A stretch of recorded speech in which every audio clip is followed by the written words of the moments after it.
The movie opens with an electrifying scene of the legendary actress Marilyn Monroe. We see her surrounded by flashing lights and cameras, and she smiles at all of them. Then we flash back to 1933 in Los Angeles, where a young Marilyn, whose real name is Norma Jean, is sitting in a car with her mom Gladys as they head home. Gladys reveals that there's a surprise waiting for her on her 7th birthday. Upon their arrival, Gladys shows Norma a photograph of a man and reveals that he is her father. She explains that he was far away when Norma was born, and due to many obligations, he can't be with them right now. She asks Norma to keep this a secret, warning that it could create problems if she tells anyone curious about this reasoning. Norma asks where he is now, but her mother fails to answer her question. Later on, a drunk Gladys prepares to light the candles for Norma's birthday. After blowing out the candles, Norma looks at a photo of her father and imagines him telling her he loves her and while I'll come back into her life someday. Around midnight, Gladys wakes Norma up and puts her in the car. They drive out of the city, and Norma sees her whole neighborhood on fire. Ignoring advice from others, Gladys heads towards the Hollywood Hills, where the fire started not long after a police officer stops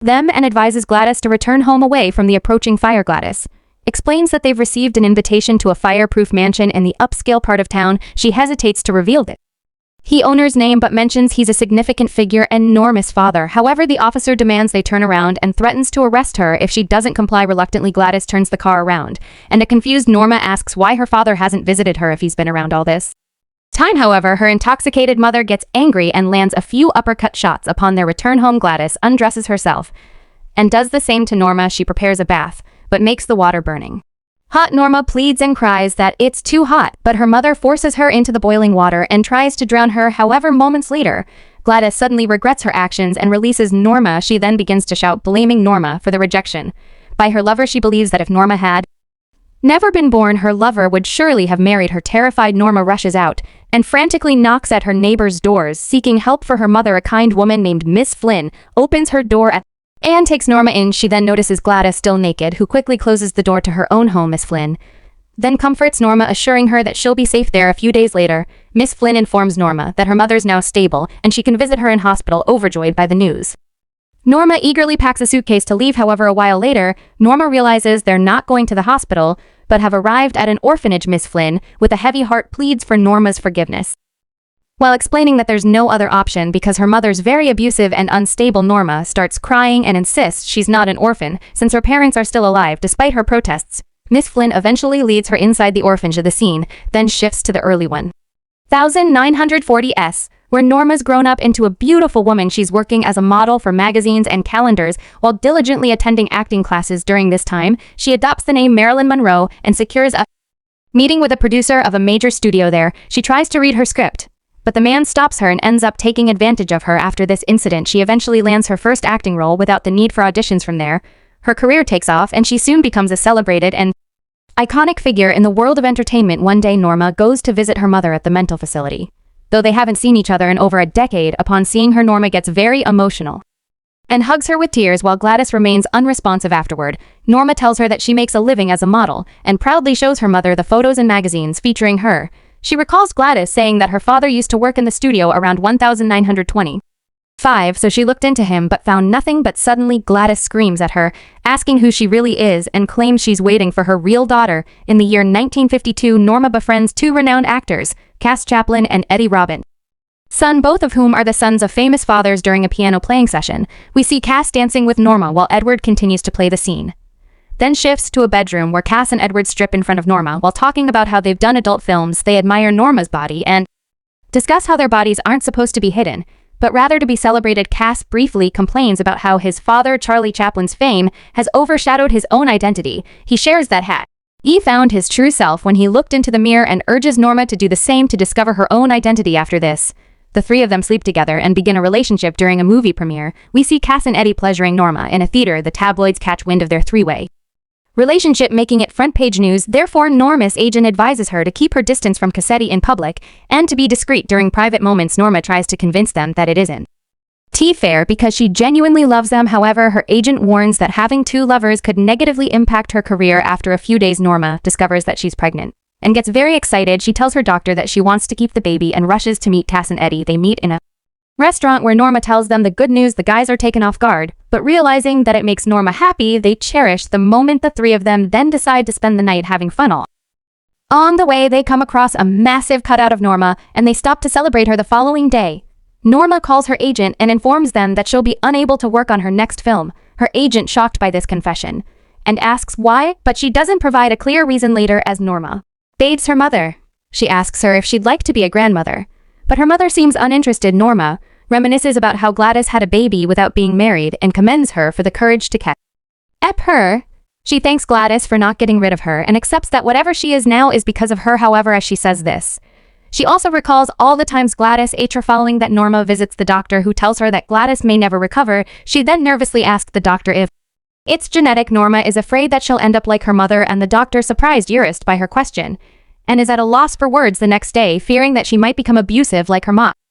Her Norma decides to get an abortion. However, halfway to the clinic she has a change of heart and informs the driver, but the driver doesn't listen to her and takes her to the clinic regardless. Later, in the operating room, Norma says she wants to leave, but the doctor sedates her and the baby is finally aborted. After this incident, Norma tries to move on and goes on a date with a famous ex-baseball player. During their date, he shares stories from his life that impress her. However, when the man asks about her breakthrough in the movie industry, it triggers painful memories of the times when she was exploited by the directors. Seeing Norma's distress, he holds her hand and says that he understands what it feels like to be alone. Norma then confesses that she no longer wants to be an actress and all she wants is a simple life with a good person. A few days later, Norma receives a confidential letter, and to her surprise, it's from her father. In the letter, he apologizes for all his past mistakes and says to meet her in person very soon. Furthermore, he claims that he has an interview with her and is very excited to meet her. Norma clutches the letter to her heart and breaks down in tears. Months later, it's the premiere of Norma's biggest movie to date, and she gets out of the car and waves at her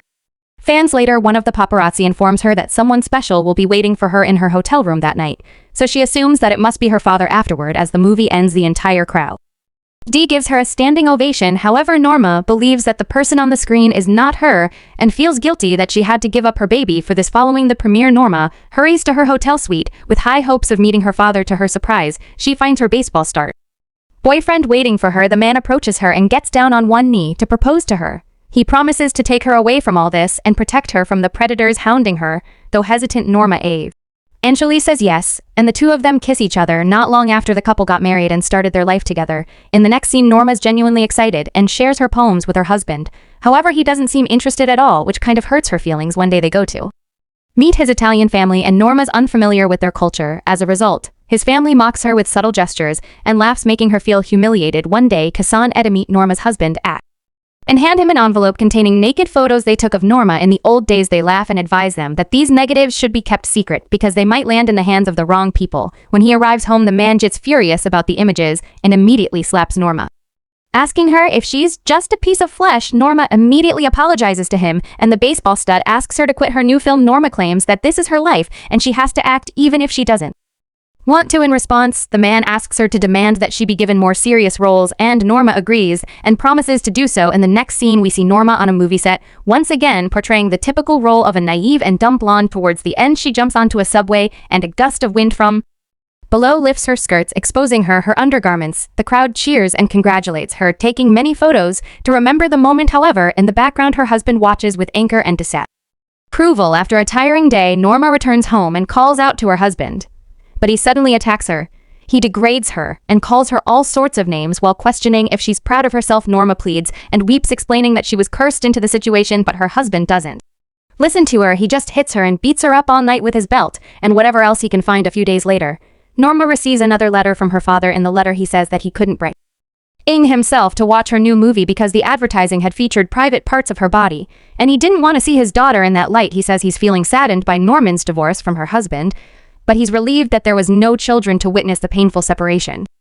The scene then shifts in 1955 in New York, where a writer named Arthur Miller arrives at the theater for auditions of his new play. There, he's surprised to see Marilyn auditioning for the role of Magda after her audition. There's a round of applause, and Arthur also cries at the end. Later, he talks with Norma, where Arthur tells her that Magda was his first love, who's no longer alive. Norma sympathizes with them and tells them she had some thoughts about Magda. The writer feels happy to know how much she cares and offers to listen. She then goes into detail about how she feels about Magda and talks about Magda's kindness. Afterward, Arthur becomes curious about Norma's personal interests and life beyond him.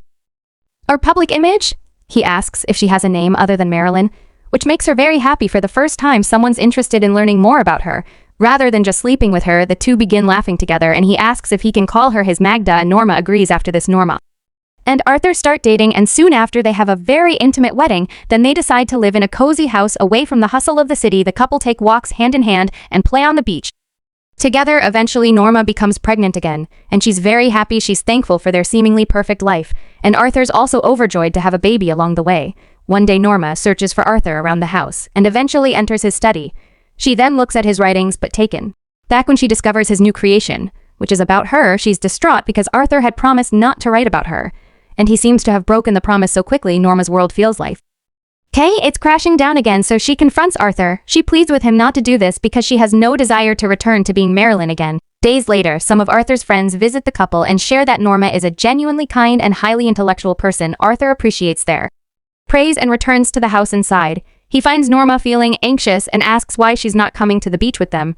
She says that his friends don't like her, but Arthur reassures her that she's over thinking it. Together, they decide to head to the beach, bringing snacks and beer for a relaxing day. However, all of a sudden, Norma falls to the ground and notices blood spreading across her dress. Unfortunately, it becomes clear that she's lost her baby once again despite her hopes for a different life.